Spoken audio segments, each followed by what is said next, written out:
No,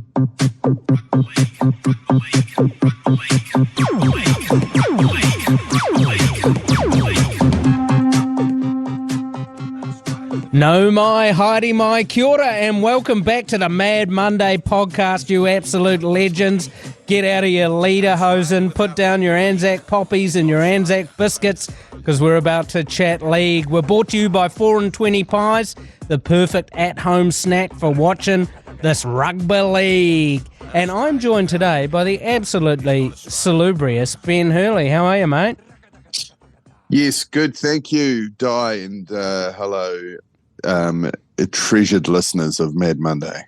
See, I was very excited and your tone was more somber, which probably reflects the game we're about to talk about. Another Anzac loss, dude.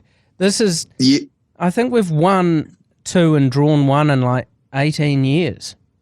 Yeah, look, I know that you don't enjoy any kind of special occasion NRL game because the Warriors tend to lose, and I am on that bandwagon now. No more special occasions. Just week in, week out, regular missionary position rugby league for me, please. Oh, look, we nail the missionary position, flick the Connie in the bin, go make a cup of tea, you know?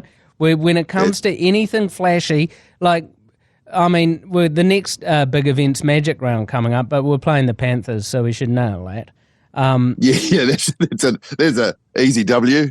Yeah, I mean, Warriors fans are getting a bit worried because we're meant to win the last, the Dragons and the Titans. They're games you'd think we would want to win, but we got pretty drubbed by the Dragons, 30-12.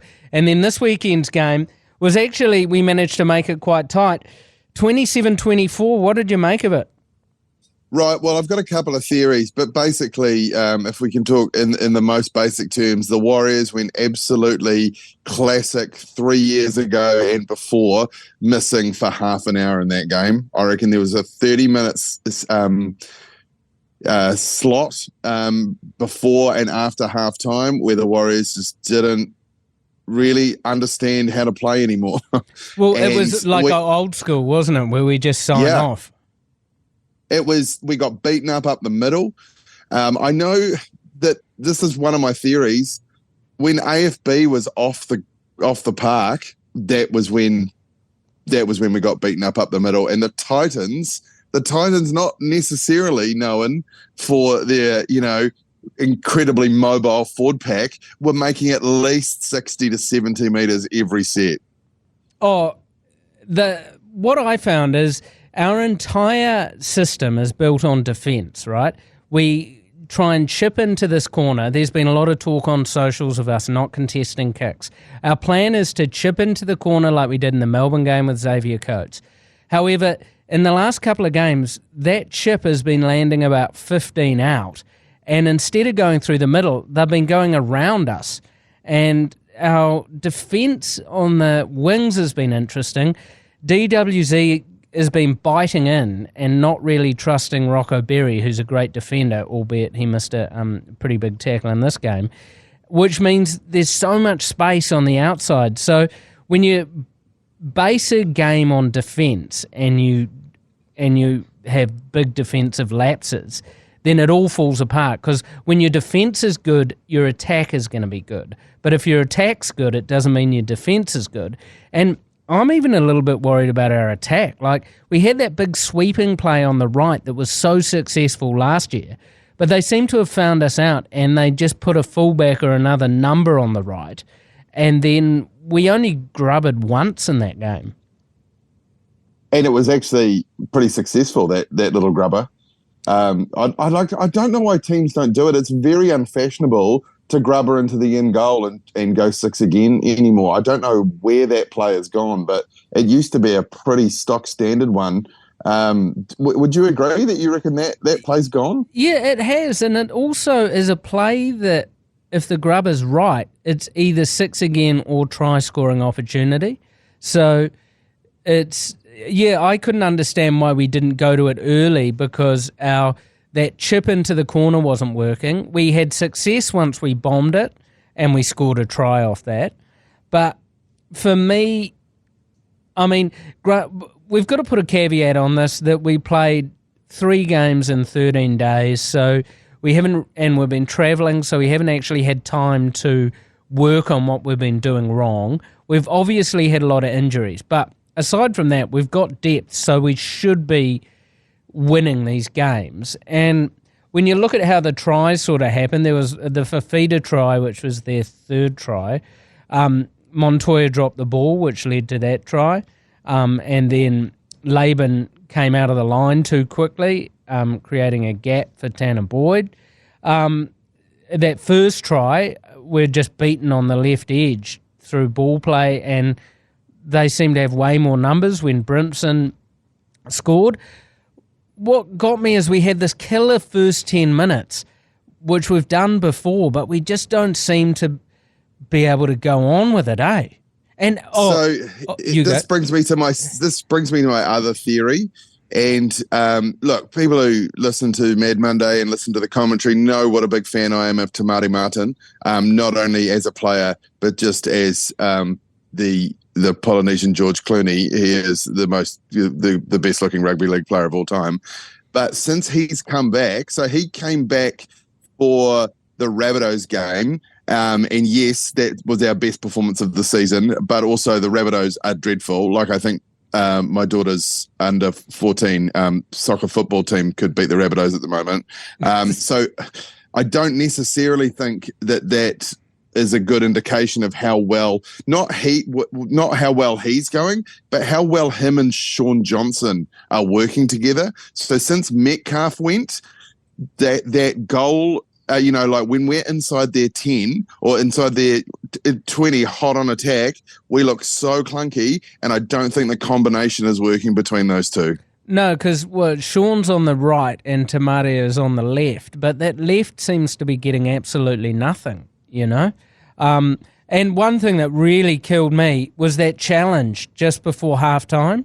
40 seconds before halftime, you're winding the clock down. It was a very average challenge, and we threw it away, and we could have used that challenge later in the game. Also in that down period you're talking about, that sort of 20 minutes either side of half-time, we gave away 5 penalties in a row, which is just, I don't know. Granted, some calls went against us, like Wigan picking the ball up, them looking at everything, but yeah, I just don't know exactly what was wrong. I feel when we attack, we need to go through the middle more, just straight up the guts.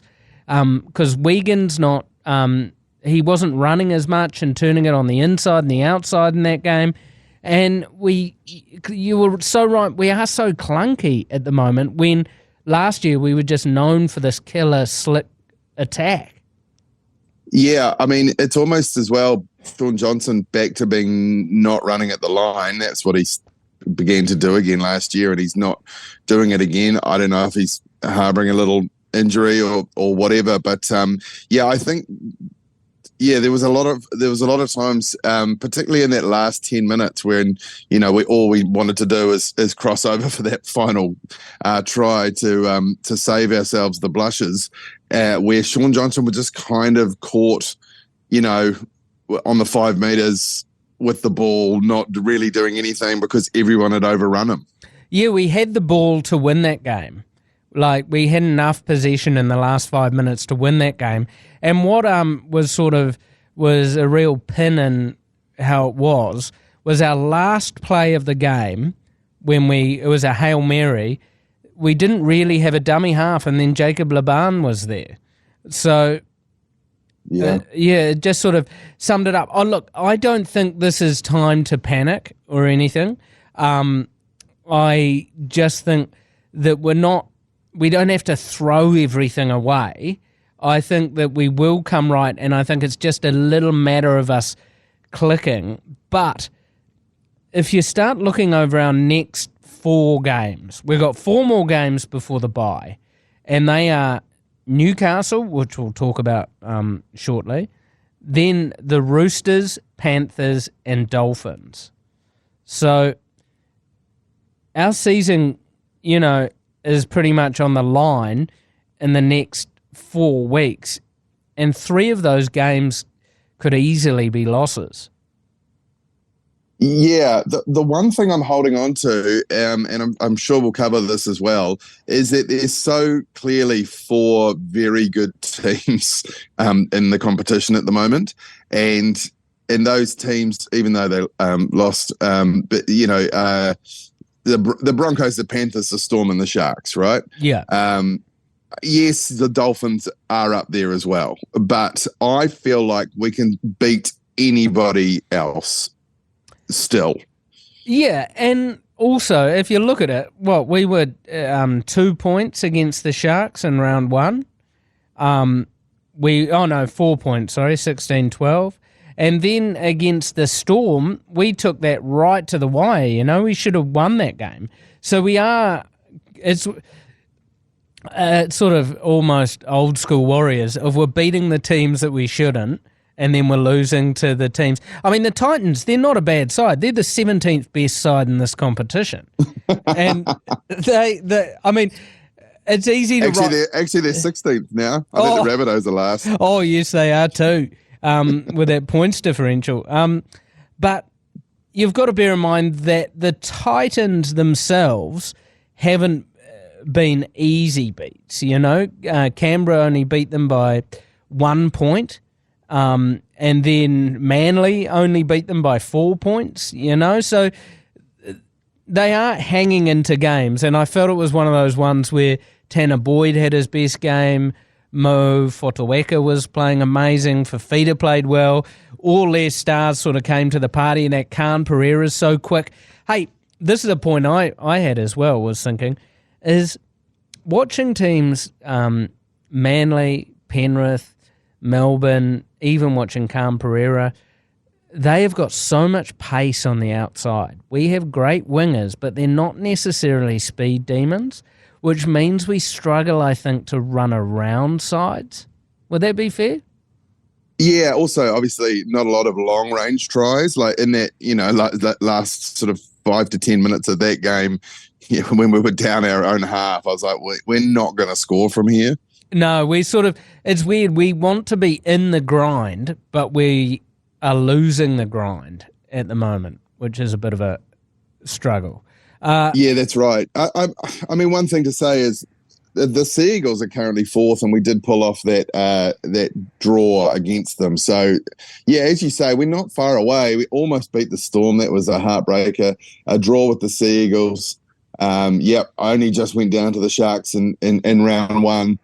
So, I think the bigger, to me, the bigger heartbreaker in the last couple of weeks was the Dragons game rather than this one. I didn't hate this, and we weren't far away. And yes, the Titans were due, just kind of on a law of averages kind of way. But the way that we rolled over against the Dragons, that was really bad. Yeah, that was the worry game, and I to be honest, I wanted to see us put on a clinic against the Titans. And so now I want to see us put a clinic on against the Newcastle Knights, who are in sort of up and down form. But on the positives, man, Chance Nickel-Klokstad plays out of his bloody skin every play. He's got 2 far laps in his chest, eh? Like it's insane how much effort that guy puts in, and it's not just blind effort. He's actually an incredibly skilled player as well.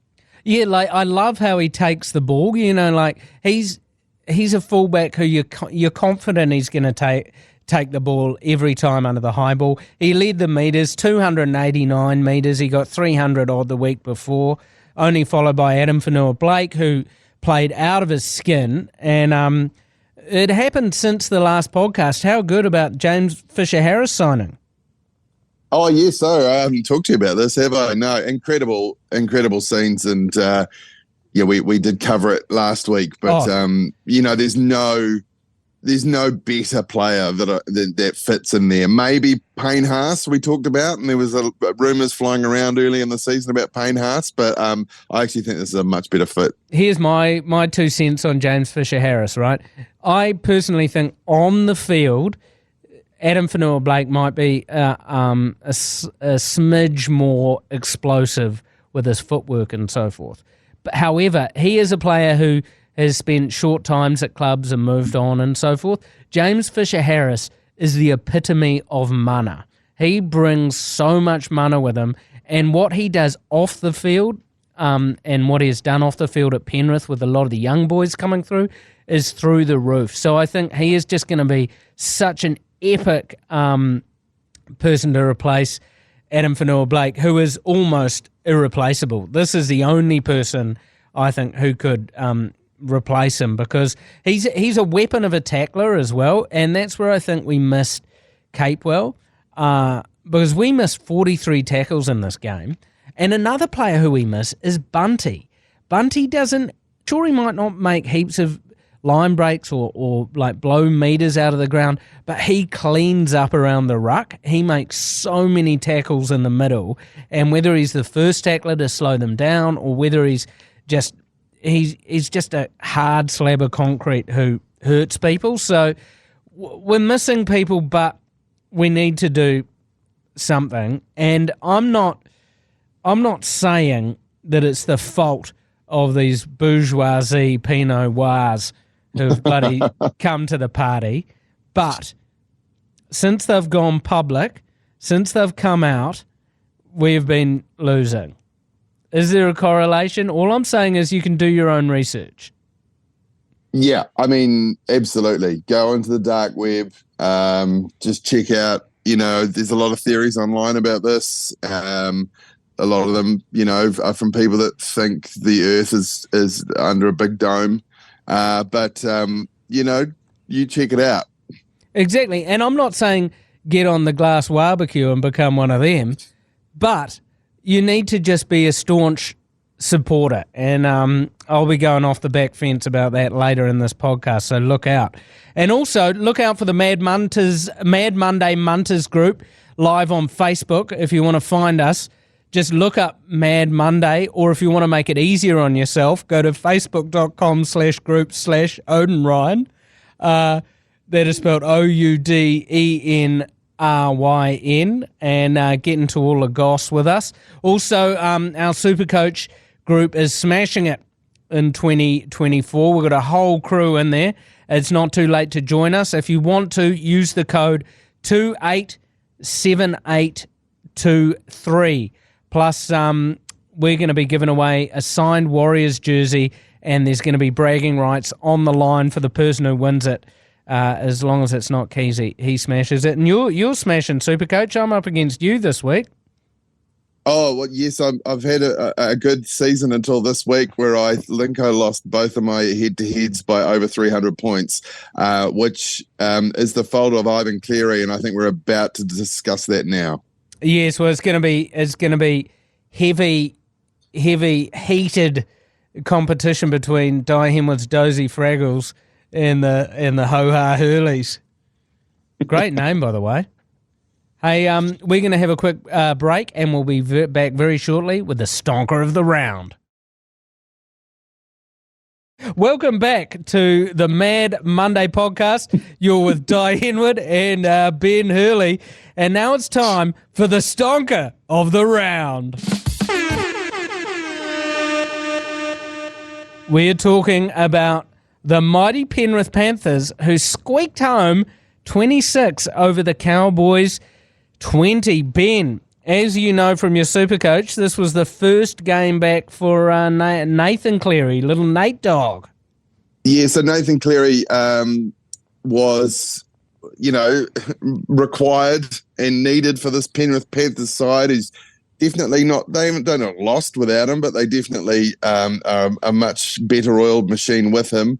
But the issue I have with this, and it is a Supercoach issue, was Ivan Cleary resting Sania Taruva with just a few minutes to go in the game and announcing that. And Sania Taruva is one of my absolute solid week-by-week Supercoach picks. He is an absolute talent. He has signed with the West Tigers. He's going to go there next year. And because of those negotiations, he was a bit tired. Yeah, I found that weird that Ivan Cleary didn't talk about that till after the game, and And he said, yeah, it takes a lot on a young bloke, these negotiations, even though it's probably his manager doing it. And I don't know why he pulled him out last minute, because he is such a weapon. However, Brian To'o, 17 tackle breaks in that game, I think it was. Yeah, it was the To'o of old, I thought. And you go, sometimes you wonder, does he quite have the same, abilities that he did when he broke through a couple of years ago? But this game definitely showed that he did. Well, he's a full little human pinball, isn't he? And it was, watching this by halftime, I thought this was going to be 50 points on the Cowboys, because it was just all the running, tries to Tohu, Edwards, Paul Alamotti, who actually had a really good game stepping in for Taruva, and Liam Martin scored a try. The only try in the first half to the Cows was to Sammy Avalame. But then Valentine Holmes sparked it all up in the second half, scoring a try.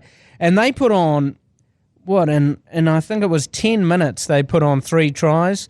And Fini Fuiaki, he looks epic. That was probably his best game ever. And Jeremiah Nane was amazing. I know you and I have a huge soft spot for the Cowboys, but shit, they're a good side to watch, eh? Oh, they really are. And, they are my other team, and they are having a very similar season so far to the Warriors, where it started really, really well. And I think they've lost 3 in a row now. But, geez, they're an entertaining side to watch. And they're always much like the Warriors. Even in those games they lose, they're always in the game. So, I'm just having a look where they're sitting on the table at the moment. Oh, they're still... I can't even... Oh, no, they're 9th and we're 12th. They're only 1 point ahead of us, and we are actually the only people in the bottom 8 with a positive points differential. So if we can jag a win against Newcastle and then jag a win against maybe the Dolphins or the Roosters, we're going to be cemented in that top 8. So there is a lot to like, but the Panthers, they've won 3 on the trot. They're a team, when teams a bit like the Crusaders of old and that other code, they just learn how to win, and then it's almost impossible to beat them. Yeah, they still, every year they just seem to hemorrhage their best players. With the exception of a couple. But they do call the Penrith catchment area the greatest nursery in rugby league, don't they? So they just always have people coming through, new players, new stars. Oh, they're just... Yeah, and they do what the Melbourne Storm do. In their lower grades, they basically groom players who are identical copies of the players in the first grade sides. So then when someone falls out like a James Fisher-Harris, they can bring someone in who's not as good, obviously, but who is in that same mould, and they can shape them so they don't actually need to change the entire way their side plays. And actually, talking about lower grades, how good was the Warriors' Harold Matt's team winning their grand final? I didn't realise that they have a grand final quite this early, but great result. And I think the Warriors is that other... You mentioned the Storm there, but the Warriors always strike me as that team that don't necessarily need to do, huge poaching from other clubs. Although having said that, we've literally just bought the best front rower in the world. And Jet Cleary, Ivan Cleary's brother. Yeah, apart from that. By the way, speaking of that, how embarrassing if your name is Nathan and you've got your little brother's called Jet. Like, that doesn't seem fair. That's like saying, oh, my name's Gavin and this is my brother Renegade. Here's my sons, Tupac and Brian. Hey, on that signing, right, I reckon it is because Ivan has a soft spot for the Warriors, and he doesn't want Jet Cleary to come through in the spotlight of Sydney, so he wants him to just come through at the Warriors. It also shows that he obviously has a lot of respect for the system at the Warriors. And this Harold Matthews Cup win 34-16 over the Magpies, shows that. This is their first year in the competition. Robbo, the owner, has paid to have these younger teams in. They qualified. There's 8 rounds, and then they go to finals. They qualified in the last possible position. Then they beat the top 3 teams to take it out. So now the key for the Warriors is doing what John Ackland was so good, who is now the coach, I think, of the Mount Albert Mad Dogs with old Pantsman Harrison, trying to keep him in line. Now the challenge is for us to turn these younger players into first graders. I liked what I saw from Zion Maiu'u. I thought when he came onto the park on the weekend, it changed the whole momentum. Yeah, absolutely did. Yeah, that was sort of the spark that woke the Warriors up in that last, 15, 20 minutes. It was just slightly too little too late, unfortunately. Yeah, so, I mean, I think we'll get the young boys through, and it'll be interesting to see who we name next week. Let's have a little look going ahead to... Oh, sorry. Oh, jeez. Oh, wow. You okay? Yeah, I shouldn't have had that barista for breakfast. Right.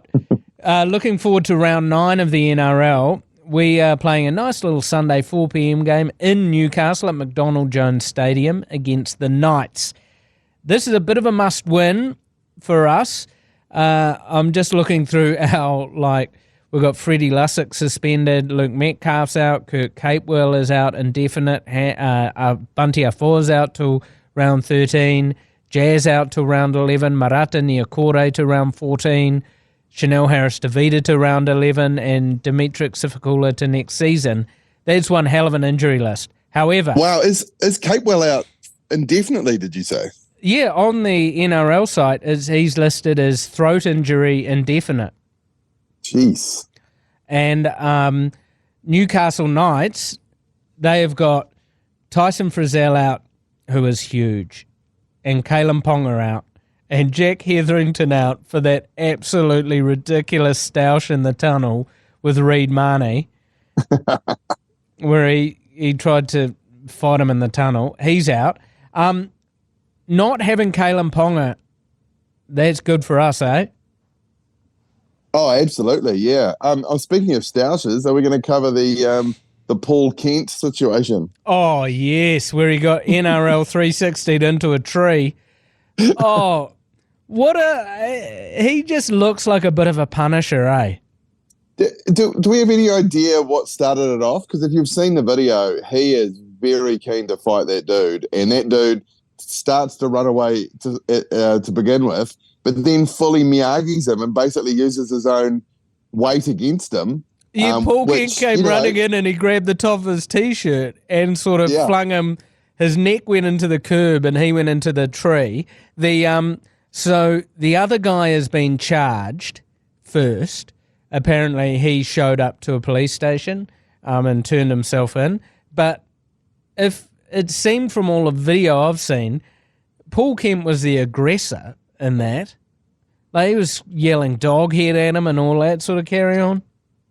Yeah, but I just want to know what sparked it, because it won't be nothing. And if it does turn out that it was somehow some sort of, justified anger, I just have no idea. That's the bit I'm curious about. Paul Kent strikes me as someone who has a lot of trolls online and people who give him shit in bars. It's not good for him, I suppose, after he just came off the charge of choking a woman without consent. Okay, I didn't know about that. That's why Gordon Tallis replaced him last year on NRL 360. He was in court for some sort of... it wasn't a sexual thing. It was a more a domestic thing, I think. Which he was, and to the credit, like, the courts deemed him not guilty.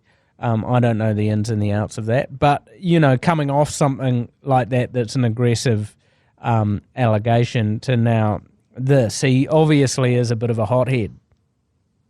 Oh, there's no doubt about that. Yeah, no, that bit of information coming to light now somewhat changes my opinion, and I don't know that it necessarily had to be justifiable anger. No, like you know those the wordings that happen in court cases, similar to someone who might be in the white or black cap squad, where it doesn't necessarily say they're innocent, the way it's worded. That they sure they might not be convicted, but they do have a moral and perhaps physical case to answer. But Paul Kent, he'll be... I mean, I enjoy Gordon Tallis when he's on with Braithen Astor, and I saw a picture of Braithen Astor with his top off. He is shredded. Oh, tell you what, just a silver fox with abs and a dick. Him and Tamati Martin, they're both beautiful human beings. They're absolutely beautiful. But, hey, actually talking about this Newcastle game, how do you think it's going to play out? Are we going to put a clinic on them? I don't think it's in us at the moment. And I think my expectations of a clinic went last weekend. So I'd just like to see a good, solid, albeit ugly win. I'll go similar to the last time we played them. Something like 18-14 would be fine by me. Look, I would love 18-14, but I also want us, even if it's not a big scoreline, to dominate the game physically and to dominate. I'd like to see a game that we control, that we're not, we've had these games like Manly, like the Titans, where we're just Hail Mary coming back from nowhere. I would like us to control this game. And we will be commentating it live from the Export Beer Garden studios. So join the ACC. I'll be there. Are you on this week? Yeah, me and you, brother. Oh, awesome. We'll join me and Hurley in the ACC studio from 3:50 p.m. this Sunday. And, hey, if you're hungry or you're just hungry for prizes, the 4 and 20 4-pack prize pack. Each month, the Mad Monday team are giving away 4 tickets to the next home game and 4 and 20 pie vouchers. To enter, just text the monthly keyword to 3236. If you want that, listen to podcast apps to find out the new keyword. This month's keyword, it's EAT, E-A-T, if you're having issues. Text EAT to 3236 and be in to win. We're going to have a quick break, and then I'm coming off the back fence, boy. Oh, a long kickoff. The offload to Henwood, and he's off the back fence. Boom time. I want to talk about bandwagon, right? Last year, everyone's on the Warriors bandwagon. The vibe out at the stadium. Oh, it's amazing. You got your wacky signs. You got your spider wars. You got anything that rhymes with wars. You're out there. You're supporting. Are you a big league fan? Have you been out there since 1995? It doesn't matter. There's plenty of room on the bandwagon. However, I've been deep in Reddit threads. I've been sniffing all over your Instagrams. I've been seeing comments of people looking at getting off the bandwagon, looking at going and supporting other sports because all the Blues are or the Blues are winning. Oh, and netball, the South Island Scepters are whacking it off. We'll get into them, right? Well, don't get off the bandwagon. Oh, do you get married? Then you just hop off your missus because she doesn't stack the dishwasher properly, like Keezy said on Instagram. How his missus doesn't pack he outed her on Instagram. Keezy, have a look at yourself, mate. Do you go to you've got a beautiful local cafe. Oh, I'm not going to go there anymore because the barista put a marshmallow on my bum. No, you go again the next day. You keep going. No matter how many marshmallows you take, you keep going, okay? Oh, I'm going to stop believing in God, right? Because my willy fell out at choir practice. No, you show up to church and you keep praying, mate. This is what it's about. It's about deep love of the game. I love you on the bandwagon. I don't care. Even if you're a little one of those little wonky donkey space saver tires that's sort of making the bandwagon limp along, I don't care. Get on board, mate. There's plenty of room. But once you're on board, you're strapped in. Once you make it click, you can't unclick it. Your seatbelt is on for life, brother. Your Warriors jersey is tattooed onto your torso, brother. Your Warriors is my Warriors. And together we are the one New Zealand Warriors. And we are heading towards a premiership. Is it this year? Is it 2020 million? I don't know.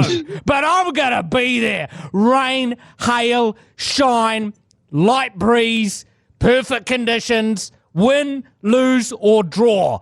We are the Warriors, and we're going to be there forever. Thank you, Sir Peter Leach.